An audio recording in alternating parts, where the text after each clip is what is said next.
Well, howdy everybody, how you doing? Earlier, I was having a little scroll on the YouTube and I got recommended a video, a Blue Eye Samurai behind the scenes video. And so I thought I would savour it and watch it here with you guys. So, Blue Eye Samurai behind the scenes, here it is. Yes, ready? Without any further ado, there's no need to intro this, it's not that complicated. Let's get straight into it. Right, Blue Eye Samurai behind the animation. It's only 8 minutes, God, it could be 8 hours for me. The thing that drew me about this project is how complicated the characters were. It was a real collaboration, just trying to figure out how are we going to translate the script to the imagery. It's incredibly choreographed and the artwork is so beautiful in it. It's mind-blowing because it's better than I ever could have imagined it to be. It's something that no one's ever seen before. Oh, wow. Hi, I'm Toby Wilson. Hi, I'm Amber Noizumi. I'm Michael Green. This is Jane Wu, and this is behind the animation of Blue Eye Samurai. Oh, wow. Blue Eye Samurai is about Mizu, a mixed race. Sorry to pause it so soon, but aren't they the writers as well, right? Because I swear at the beginning of each episode it would say written by Michael and Amber. I'm pretty sure, yeah. Mizu, a mixed race master of the sword. She doesn't look like everybody else. Society has told her she is evil.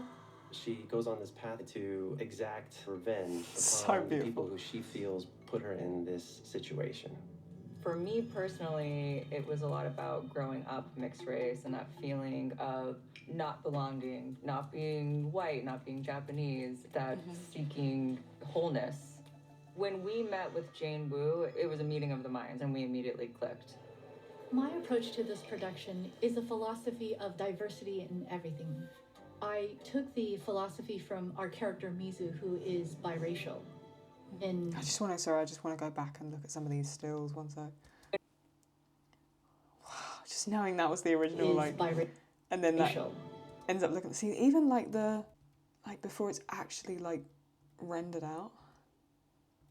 Look at that. Oh wow. in early Edo Japan, women didn't really have many choices. No. She then had to be in disguise as a man to have choices and to complete her revenge. When I find the men I've set out to kill, I won't waste a second on ceremony. Most productions are either fully 2D or fully 3D. We were one of those special cases where we're a little bit of both. I wanted to show people that animation isn't just for kids. Animation isn't just a genre. Yeah. Animation is a storytelling vehicle as well. That just takes That's so interesting to me. I can tell you something right now. So in December, I asked my mum to watch Arcane, and she watched the first episode, and then I think Christmas shopping got under her skin, and she kind of let it all go. I said to her, "You've got to watch Blue Eye Samurai. It's really, really good." I was like, "Warning, Mum, there's a lot of over 18 stuff in it," but I was like, "You definitely like the story of it." Because my mum loves different TV shows. She's watched Peaky Blinders, for crying out loud, so she can deal with a lot more than I can. She watched the first episode, and then she binged it over 4 or 5 days, and she loved it. And I remember talking to her even just a couple of days ago, and basically saying would it be something that you would watch? And she was like, no, because she wouldn't really go towards animation. She'd watch kids animated movies, like a Pixar movie or whatever, but she would never ever go towards this kind of stylization. But she was like, it's so good. And this is the thing, is animation for so long, and I don't know why, but it's the same with comic books or books that are particularly illustrated as opposed to not novels that are just 1,000 pages of words. It's considered things that are infantile and for children.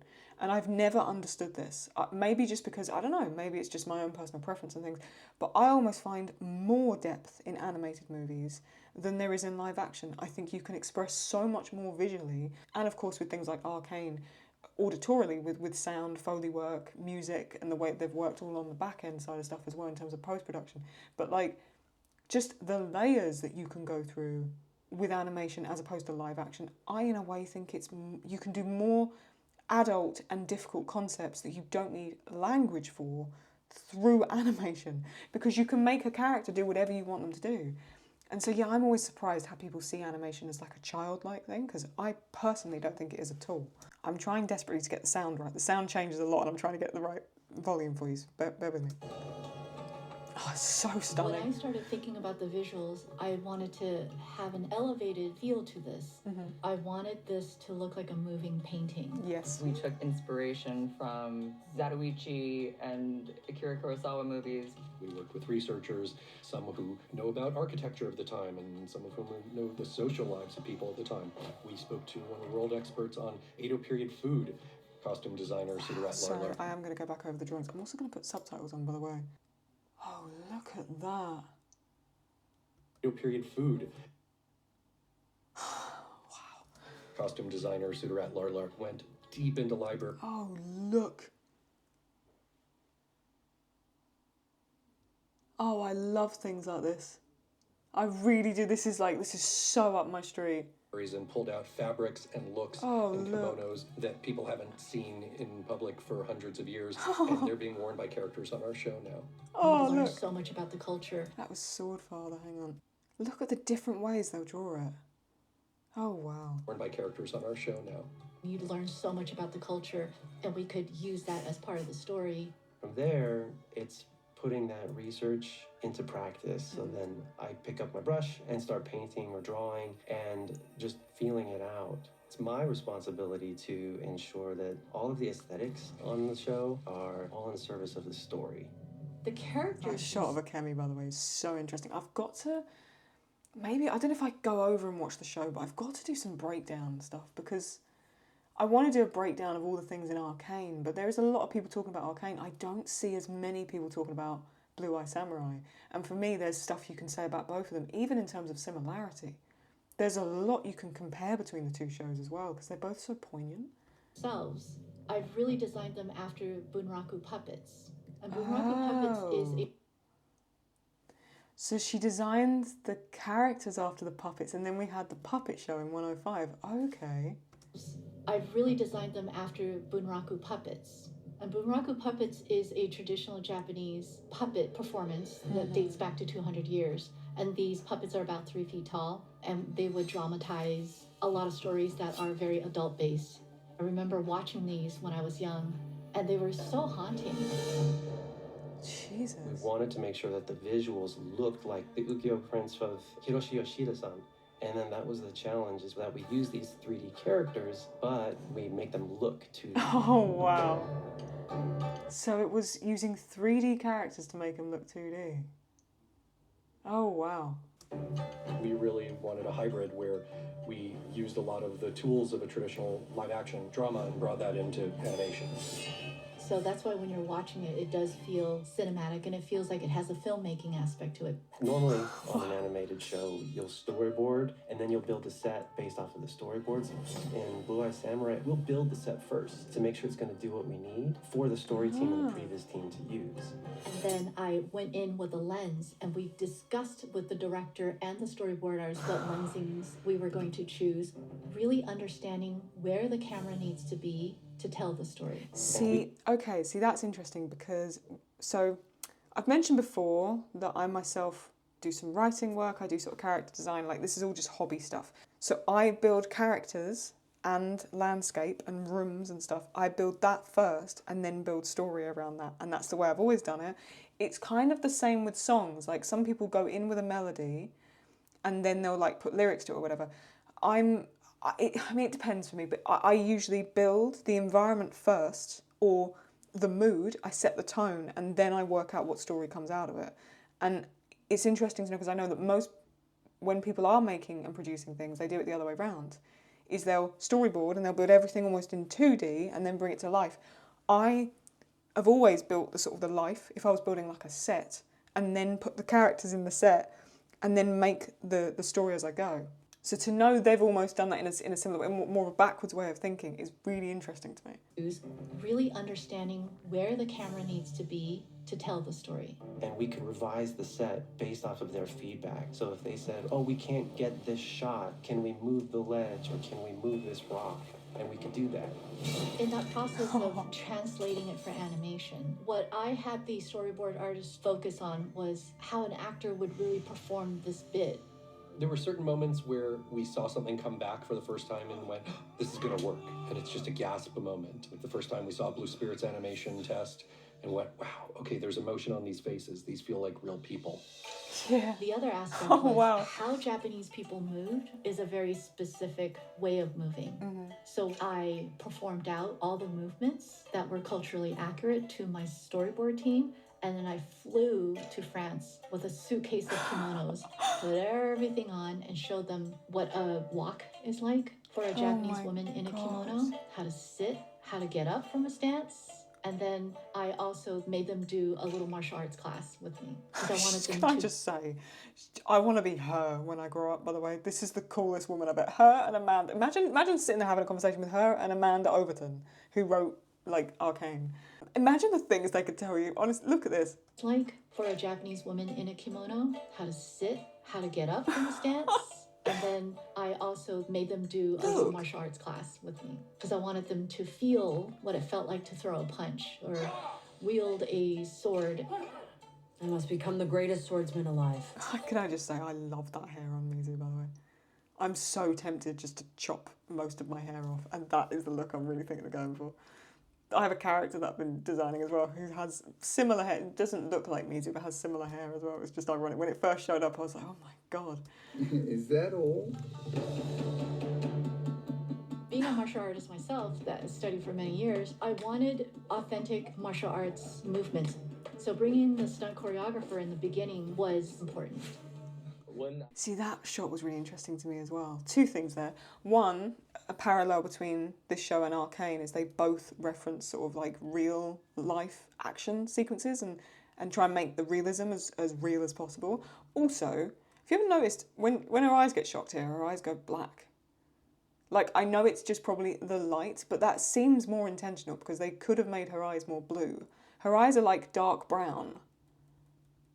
And then she leans forward, smiles, and then the blue eyes come back. I just find that really, really interesting. Because obviously it's just the way her eyes are like positioned here. I find that really weird, that design choice. But it looks like, when I first saw it, I was like, hang on, it's made her eyes look... Well, I'll put it this way, the blue eyes, the element of the onryo disappears. And what would be like traditional sort of brown eyes comes in. I find that really interesting. I start focusing on the storytelling, on the character developing. There's so many amazing... Sorry to pause it again. That fight sequence, by the way. What about that when that bloke loses his tooth and it's in the back of his head? Oh my God. Stunt artists who can give you fantastic fights and thrilling moments, but he comes at it as, what is the person experiencing? That looks like so much What's fun. the story here? In 101, when we had the Mizu versus 10, the fight in the dojo, I wanted things that people could relate to painfully. So that's why we choreographed it to teeth. And I found that to be a little bit more unique in developing the... See, I'm going to have to look back. I'm just going to have to deal with it. So what did she say that we wanted people to be able to react painfully? So we brought in the concept of the teeth? Yeah. Painfully. So that's why we choreographed.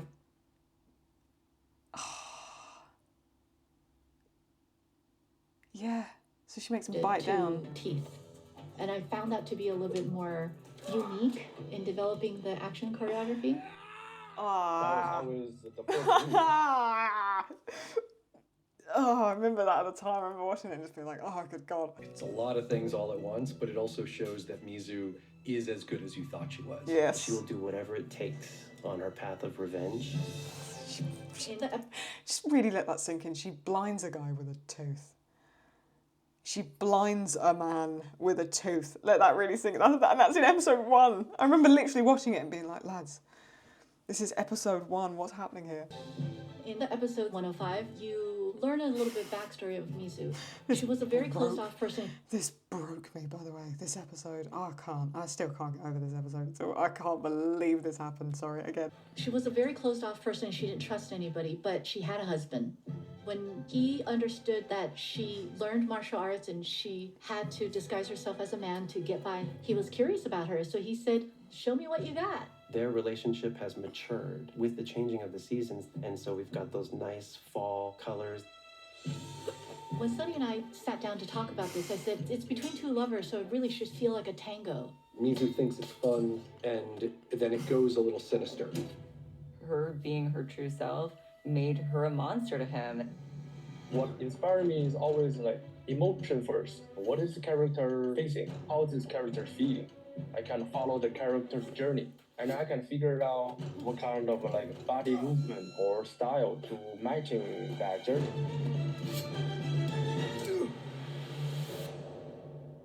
Is your soul at rest? It is. Animation can be a piece of art. Animation can be mature.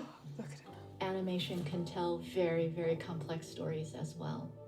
The best thing you can do as show creators is just create a space where the most talented people you can meet are excited to get to work. It's very rewarding to see it come together. It was a refreshing change for me in my career, and I hope that audience will see this and find it as refreshing entertainment that they can open themselves up to.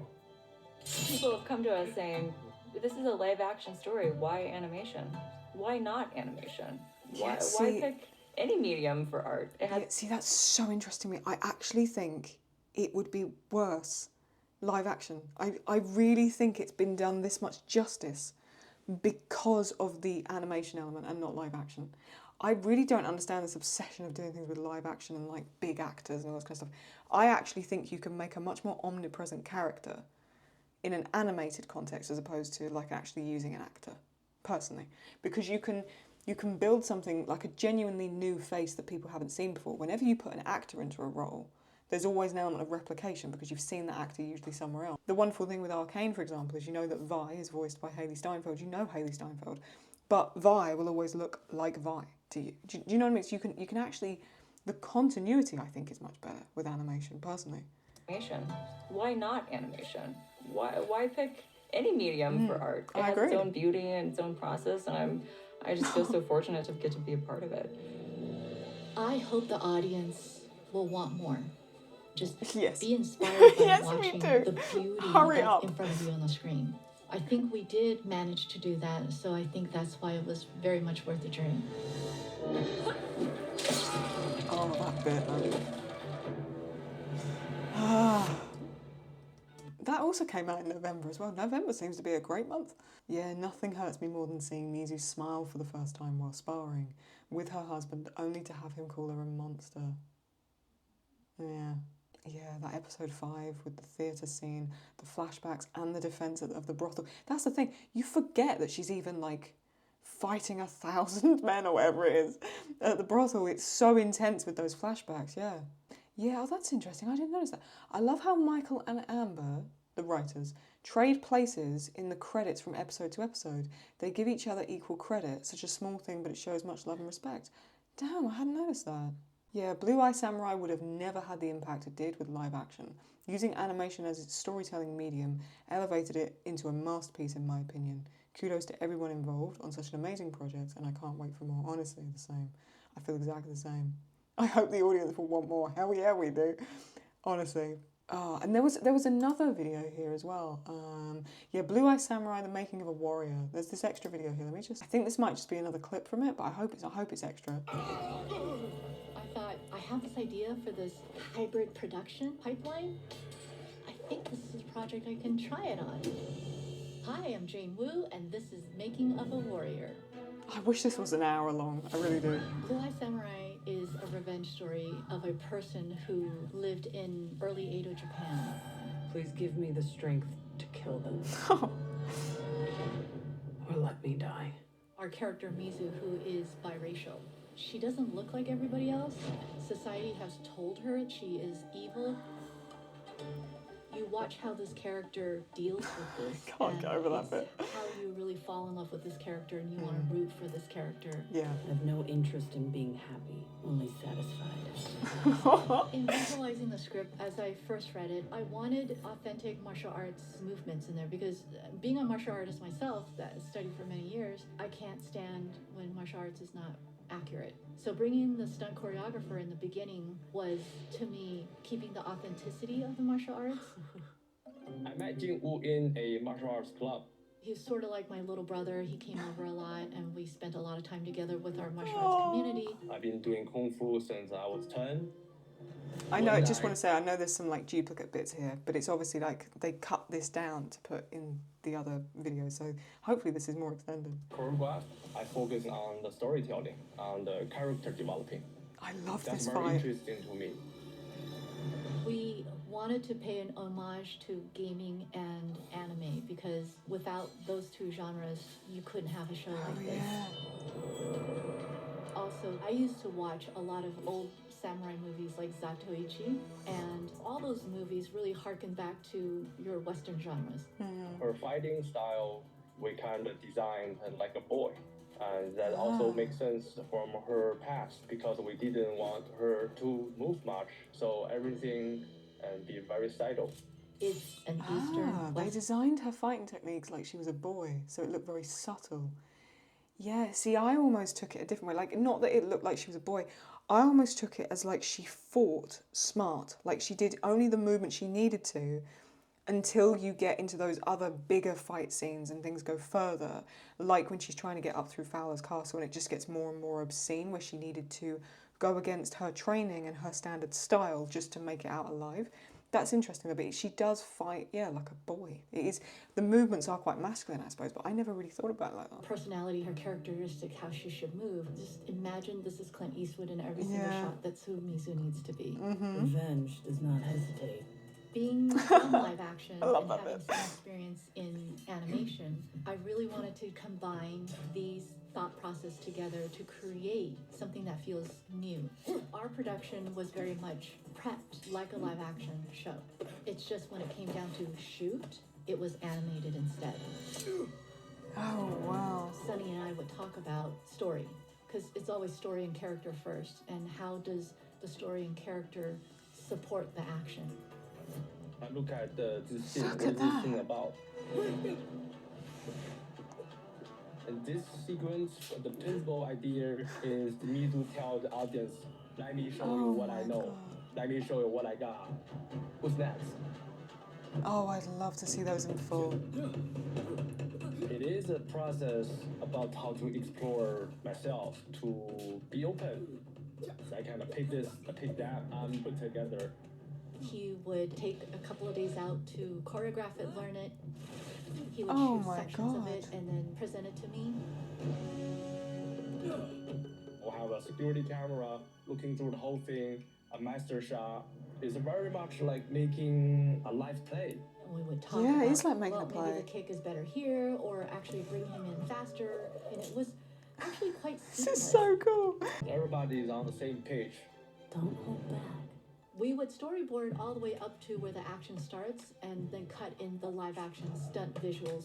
In that way, the animators could really see how these parts connected. Not bad. I also See that made bit with them her do eyes? a- You know what I mean? Like her eyes go like black, almost like a browny black. And you see like no blue. I find that really interesting that they decided to do that. It felt I know like we've already throw a seen this, punch but I just want to watch it or again. Wield a sword because the animators have to know how it feels in order to articulate that. It should be very fluent, very natural. I want them to stay focusing on the story. Oh yeah. And it gave That me bit where she goose- spins the sword like that and then goes to like crank it on his neck. Look, Story. we're there and then spins it. Wait, spins it. See?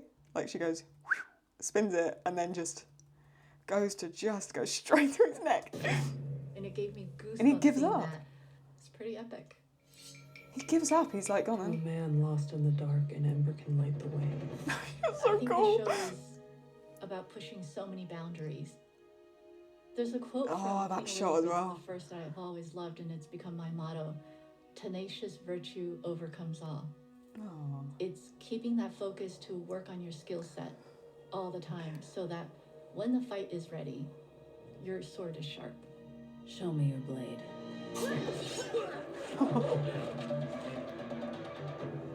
I actually don't know how I'm gonna. Every time I go back over stuff, I genuinely don't know how I'm gonna wait for a season 2. The fact this came out in like 2023 and you guys have been waiting 2 years at this point or however it's been, it's just I don't know how I'm gonna do it. So those seem to be the 2 behind the scenes that I'm aware of right now. There's an animation test. Hang on, what's this? I know one of you guys sent me a link to another thing. I'll go in my email and just check what that is in a sec. Oh look.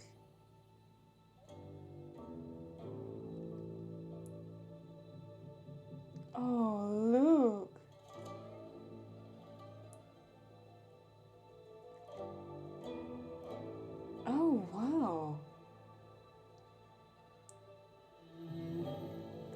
Is this like a fan? Hang on one sec. Oh, animation tests I did for Blue Eye Samurai, which you can catch on Netflix right now. I did these back in 2021. Oh, but this wasn't for the show. Oh, I worked primarily as story artist for this production. Oh no, they did. Oh wow. Sorry, I wasn't sure if it was like a fan animation that someone's just saying. No, it seems they worked on the show. Oh cool, okay. Oh wow. See how just even in the sketches, like how they've differentiated Mizu and Akemi. How they've made them look so different, like how they've made Mizu look more androgynous, really, if that's the right term. Forgive me if it's not. But Akemi looks obviously very feminine, very womanly. Taigen and Ringo, two very different types of masculine. And then Mizu's just this sort of weird hybrid in the middle. And you really see the difference, especially in those final episodes when everyone always, comes together at the end. When there's that moment when her standing there next to Akemi and she goes, "We are not friends." Oh, that's awesome. Everything about the script, and I hadn't.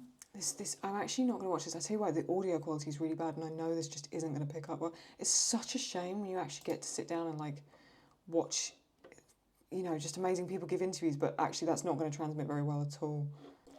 I know one of you guys sent me something in my email, but if it's long, I'm probably going to react to it another time, if I'm honest with you. I like to think Oh, this see, that's better. Okay, let me watch this. Hang on. Okay, let me just check this out. I took you to a fusion restaurant, right? It's traditional, but there's something about it that feels a little bit new because I've introduced a new ingredient into it, which is live action. Something incredible that we need to talk about is that, which goes way beyond anything that you see in TV, are the fight sequences in this. And my understanding is that you actually shot a lot of these fight sequences beforehand, which I don't think has happened in TV animation. I've never heard of that happening. Maybe it has, I don't know. But can you talk a little bit about that process? Because it's very unique how you created these amazing action sequences. So it's not unique in live action. Back in the day when I worked at Marvel, that's exactly what we did. Sorry, back in the day when I worked at Marvel. That's a sentence. That's a strong thing you can say about yourself. These stunt-heavy sequences are stunt-vised. So the stunt choreographer takes the camera, talk to the director, and we give just some direction. And he and the team he or she would then work out the choreography and shoot it out almost verbatim of how we would cut it to help with the rhythm of it all.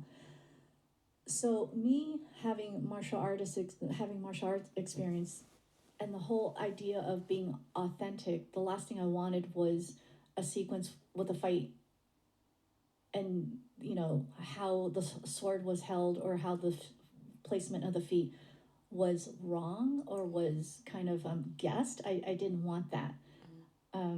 Also, it takes forever to board one of those sequences, and I didn't want to kill board artists. So the best thing to do was to hire a stunt team. And this is the Game of Thrones thing. Sorry to interrupt again, but see how smart that is? She's like, okay, I'm not going to expect storyboard artists who their job is to like put the entire movie just in basically black lines on white paper, like basically build everything out flat in 2D. I'm not going to expect them to understand how to do that, and I'm not going to put them under any extra pressure. I'm going to go and do something else. I'm going to go and hire the stunt team who do this day in, day out, and then merge the two together. So, like, that's just very, very clever in terms of like a leadership perspective, to not expect somebody to understand what you already understand, but go to people who would understand it and merge the two things together. Like, that's just great leadership when you really think about it. We weren't going to make somebody do what they don't do naturally, right? I know martial arts. I could have boarded it, but there's only one me, so I would have died too, and I don't want to die. So this came out of necessity of how this production needed to be made. So we took, I hired Sunny Sun, who's just, oh my God, he's just done so much in the stunt field. He's also a friend of mine. I hired him, and again, our production took place in the height of pandemic, and at that time, China was a little bit more had the COVID thing down, and we were still under lockdown. So he went to China, hired his team, and they bubbled, and we got a studio space up, and they shot everything with like 2-3 months or something like that. Jesus. And we took that and we just interjected that with the animatic, because now that becomes, and this goes back to traditional animation, that's just rotoscoping and what Disney used to do a long time ago, and the animators know exactly what it is, because if I draw it, they're going to make me do it, and I can't. So there's no storyboards for the fight sequences. It's just the footage cut in. Yep. Wow. Oh. So you did all the framing and all the staging in camera. Yep. Wow. And then that went to the CG animators. In between that, what we would do is we would take that sequence and we would have the previs department put it in the space and in the set that production design did, so that we made sure it was going to work in camera. And generally it did, because we sat with Sonny and we said, here's the location. We flew him around and we said, when you're going to hit this pillar, this is the pillar you're hitting. And we have measurements and all that stuff. So, and that's very typical. Yeah, when you think, they literally just built 3D sets. So instead of building a set in a warehouse, like we saw when they built the sets for the, for any movie, but like when they built the actual physical sets for the League of Legends Worlds openings, instead of building the physical set, they built a physical set in 3D, and then would talk about it like you were talking about a 3D space when talking about shooting and the setup and stuff. That's just awesome. Of live action VFX space, and that's a space I'm very comfortable in, because those are always the movies I end up getting on, which are very big, heavy effects, projects. It's a lot of just threading live action and animation together, and I'm not very sacred about animatics. Animatics is just a visual contract for what the overseas studios need. So Toby, I'm wondering if you could talk a little bit about some of the production design choices that you made, the use of negative space. We've talked a lot about how this is, a lot like live action, but also there's a ton of art in this. There's a ton of, design choices that are specific to not just, this is a CG project, but it looks like a 2D feature in many ways, just because there's so much attention paid to negative space and to textural choices. What were you looking at when you were designing this? Were you looking just at Japanese art, or what were your inspirations? 100% Japanese art. The whole idea is that, this show is a period piece, so of course, where do you go to for inspiration? You should go to the cultural source. So that was one thing that in my initial interviews and early discussions with Jane, we kind of just had a Vulcan mind meld. Because she's a Trekkie, by the way, you guys. Oh, you just outed me. So we had the Vulcan mind meld. We totally figured it out. So there was no arguing or anything like that. It was just, we knew what we needed to do. That's really funny, because so I'm guessing he's mentioning Star Trek, and correct me if I'm wrong, and then he did like the alien sign on his hand. What's his hand? So we had the Vulcan mind meld. We totally figured it out. His hand. So there was no arguing or anything like that. It was just, we knew what we needed to do. So she pointed me towards a specific artist that, hey, this is somebody that I've been looking at. His name is Yoshida Hiroshi. So Yoshida Hiroshi. I just want to look them up while they're talking about it. Yoshida Hiroshi. Also, some of you guys have sent me some other things by email. The problem is some of it is very, the audio's not great and it won't transmit very well on here. So if there's anything you've sent me and I haven't reacted to it, there's a reason why. It's just not going to transmit very well. Oh my God, these are beautiful. Oh my God. Oh, that's so gorgeous. I remember my grandmother had a painting like this in her house. I remember I used to look at it all the time when I used to go around there. Oh, look at that. Oh, it's so stunning. Oh, look at the boats. Oh, I love artwork like this. Something very simplistic. Oh, look. Oh, look at that. Sorry, I'm getting distracted. Right, let's go back. Sorry. classically trained in ukiyo-e, but also trained in European oil painting. Traveled the world, had been exposed to different cultures and different art.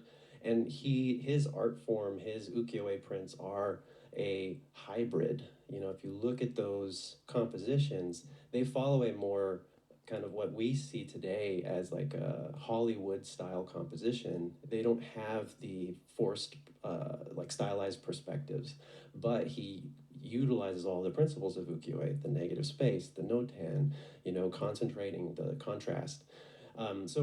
That's what we built off of. We are creating shapes and designing those shapes using value, the No 10 principles of light and dark, clustering those high contrast areas where we want you looking, for the focal point. And then within those shapes, we are controlling the textures that are within them, so that, these tree shapes, we only use these specific textures for the tree shapes, and for wood, we only use these textures for wood. So you don't use the same brush that you would to paint the stones that you would the wood.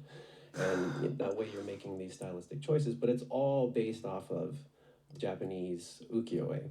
And how much of this was done? Was there like handwork involved? Is it all created in CG, the textures, or were you actually painting over it? How were you handling that? Great question. It's both.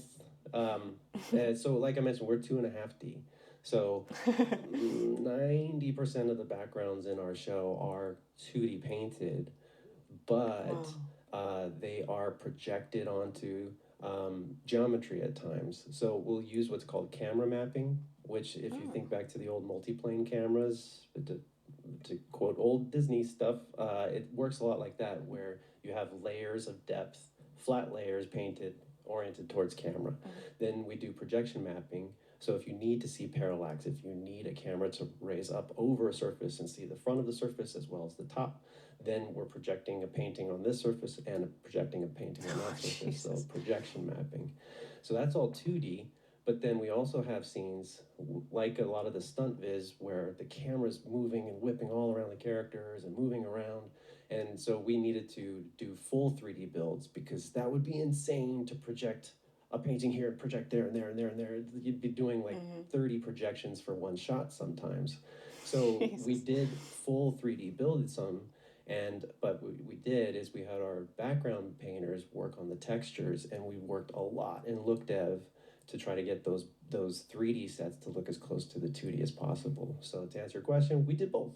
And hopefully you can't tell. Like the goal there is we were hopefully trying to make it so you couldn't tell which scenes were full 3D and which were 2.5D. Can you talk a little bit about the relationship with the creators and how you merged your visions, or were they coming in with ideas visually of how the show should look, or was that entirely up to you and they just passed along, like, here's these great scripts? Because they haven't been in the animation space before, and they were very generous with not knowing and really saying that they didn't know. So we did talk in the very early stages of what philosophically it should be. And then through talking and then hiring teams, we slowly put together the looks and everything. And of course, the showrunners had their input. But I think one of the success to this show is that we all had the same vision, and nobody diverted. We all had the same vision, and we all were in lock and step with each other every step of the way. And on top of it all, Netflix, I don't say this very often, but my gosh, I'm working at a studio where I go, I want stunt viz. Okay, that was it. I want to do this. Okay. And it's just to have that much support to doing something that's never been done before. It was an amazing feeling. And same thing with the showrunners. I said, I think I want to do this. I want to run the pipeline like this, because this is not how animation does it, but I want to do it like this. Okay. That's an incredible feeling, you guys. They were like that with the look too. Yeah. They pretty much, we were pitching what things should look like, and hopefully we were just hitting home runs and they loved it. But yeah, we never really got any pushback. See, that's interesting to me. That's a very good sign, knowing that Netflix themselves were very lenient on things. I mean, obviously, like, they're going to not want certain things shown, and they're always going to have, like, if you're using their platform to put things out there, they're going to have a say on something. But I would have thought, I mean, maybe they're just being kind, but I would have thought Netflix, of all things, would have been a bit restrictive, but it seems not, which is really cool. I know these aren't independent. She's previously worked at Marvel, and they're all brilliant in their own right, but you know what I mean? When I say lesser known or more independent, you know what I mean by that. In no way do I mean it in an insulting way. Well, the struggle was... What was the struggle? The struggle was budget and schedule. I mean, it's still a TV schedule, and basically what we're trying to do is, true. and again, let me step back a few years to when I first got this script, and I said, I want to do what Game of Thrones did for television. I want to do what Blue Eye Samurai is going to do for TV animation. And I got to call out to my buddy Ted here, who worked on Game of Thrones with me, or I worked on it with him. He was our VFX, one of our VFX supervisors, and I learned a lot from working on that show. Just how they did their pipeline and what kind of people worked on it and the vision and how you put a team together. Everybody was such a Navy SEAL, and that's how you get the quality out on that show, right? So I basically took that pipeline and jammed it into our pipeline. And that's what I told the showrunners I want to do. I wanted to just up that level of TV series animation, right? And I wanted to see if we could, which is hard because we're trying to jam it into a TV schedule. The same thing like, Game of Thrones. They're trying to do feature level, but they're jamming it in a TV schedule. And it was hard. It's always hard. Well, we can't reveal anything about what's going to happen in the second season, but maybe more generally, for people who are interested, can you talk a little bit about what you're hoping to accomplish on the second season? Anytime the creators on any show, we watch our own material, we're like, oh, all we can see are the things like, oh, I wish we could have done that. I wish we could have done this. I visually want to explore and push it more because we did push for that ukiyo-e and the stylization, but at some point we had to say, okay, that's as far as we can take it for now because now we have to focus on making this thing. So I would love to see if we can explore and push it even further this time around and to get that look to feel even more stylized personally. Also, just, it's no secret. Sorry to interrupt, which is interesting because we know that Mizu could be heading to London, but remember the stylization here he's really talking about is more along the lines of this, which is obviously it's not this specifically, this is just one of the artists that he's mentioned. If I see Mizu wandering through, is she going to stay in London? Maybe not. She might go down south to the beaches. If they're going on a boat, you're going to see her in a harbour, right? Is she going to be up? Is she going to go north? Is she going to go to the Lake District? I mean, imagine, so this is like more the style, right? This is, right? And then just put like Lake District. Like this, imagine that. This is the Lake District in England. Imagine that. In the style of what we just saw. Imagine she goes to some castle of one of these elites. And it's that in the other style. Ooh! Or maybe, does she get back to Japan? Does she never even get to London? Does she end up somewhere else in Europe? That's what I want season 2 now. It's no secret. We kind of end season 1 that she's leaving Japan, so... Oh, I didn't even see this bit. I stopped it before we even got there. Sorry, okay, sorry. Right, go. It's no secret. We kind of end season 1 that she's leaving Japan, so really looking forward to that and exploring all those visual possibilities. So she is leaving Japan. Do you reckon she ever gets back there? Because if she's leaving, I don't think she's going to see Swordfather and Ringo again, right? So is she leaving, or will she make her way back? And is she going to get to London? Or is she going to end up somewhere else? Oh! And I want to push the camera. I want to get the camera to feel more organic. If we can give a huge round of applause to Jane and Toby for the amazing work that they've done. Hey, thanks for having. When she says organic, does she mean more of that style that was similar and used in Arcane in terms of that bouncy, almost like it's handheld or moving with motion instead of something more static, which, to be honest with you, I quite like a static camera setup personally, but I'd be interested to see what she means by organic there. Are they gonna mess around with sort of perspective a lot more? Ooh, that was wonderful. I'm so happy I opened my emails. Like I said, there's some other things people have sent me, but the audio on them is not very good, and that's not in any way your fault for suggesting them. They're things I just have to watch on my own time because they won't transmit very well here. But at least we got those wonderful videos. I'm so happy with that. Awesome stuff. Right, well, one of my favourite shows of all time, up there with Arcane. I've learned even more about it, and now I'm just even more amped for season 2. I can't wait till the end of this year, if not next year, maybe even the year after for this. Oh, I can't be doing that. Oh, God, I just want it to come around even quicker, man. We'll have to distract ourselves with some other things. Fleabag, probably. And also, I'm going to get round to the Q&A.